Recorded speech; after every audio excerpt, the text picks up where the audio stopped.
Hello friends, જય Jinendra. Welcome back to my channel.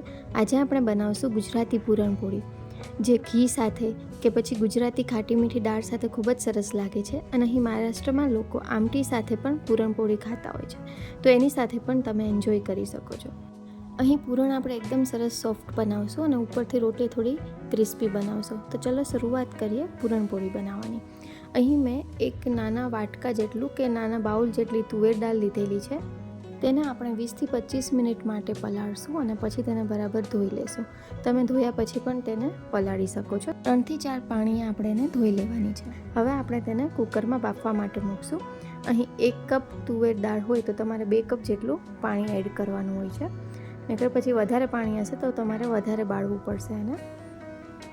અહીં 4 મોટી ચમચી 4 ટેબલ સ્પૂન જેટલું ઘી લીધું છે મેં, અને તેમાં આપણે બાફેલી દાળ એડ કરશું.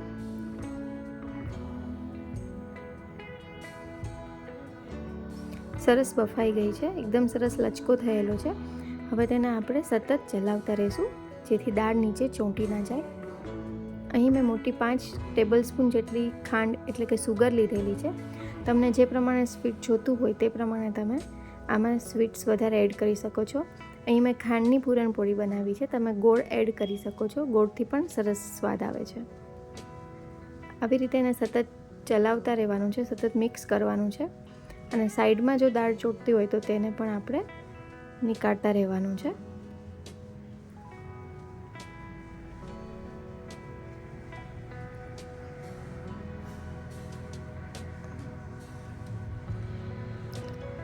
આમાં મેં હજી થોડું 2 ચમચી જેટલું ઘી એડ કરેલું છે, જે ઓપ્શનલ છે.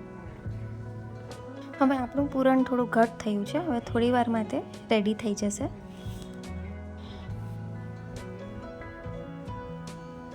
જો એકદમ સરસ જ ઘટ થઈ ગયું છે.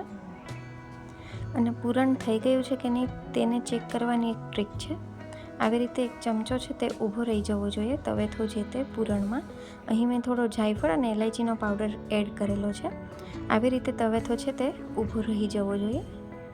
અહીં મેં રોટલી બનાવવા માટે 1 કપ જેટલો ઘઉંનો લોટ લીધો છે. તેમાં 1 ચમચી તેલ અને આપણે રોટલી જેવો સોફ્ટ લોટ બાંધવાનો છે, તો એ મુજબ પાણી એડ કરવાનું છે.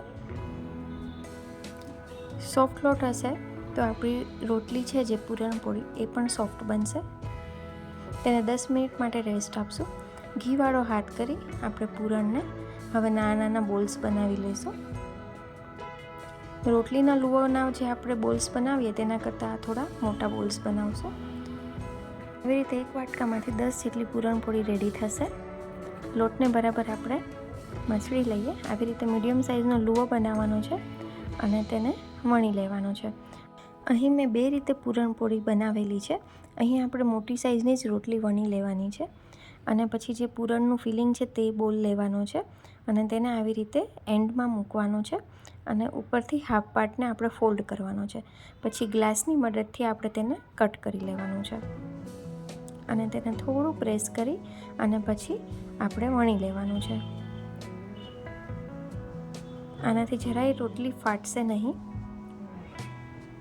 બધી બાજુ સરસ રીતે પૂરણ સ્પ્રેડ થઈ જશે. હવે આપણે બીજી રોટલી વણી લઈશું.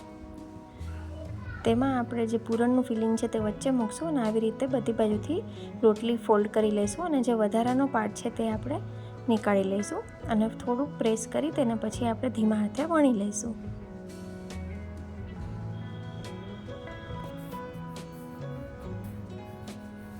હવે આપણે પૂરણપોળીને ધીમા તાપે શેકવાનું છે. લો ફ્લેમ પર જ શેકવાની છે આપણે પૂરણપોળી.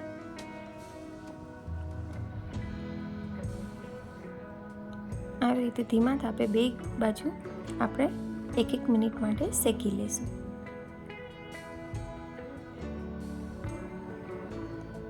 તમે જોઈ શકો છો પૂરણપોળી સરસ એવી ફૂલી રહી છે.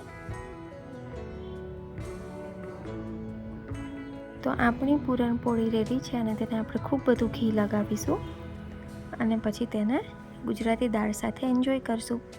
તો આવી રીતે 10 જેવી પૂરણપોળી રેડી થશે અને તમે પણ ઘરે જરૂરથી ટ્રાય કરજો. અને તમને મારી રેસિપીઝ પસંદ આવતી હોય તો મારી ચેનલને લાઇક, શેર અને સબસ્ક્રાઈબ કરજો. Thank you for watching. અહીંયા આપણે પૂરણ પર ચેક કરીએ કે કેવું છે.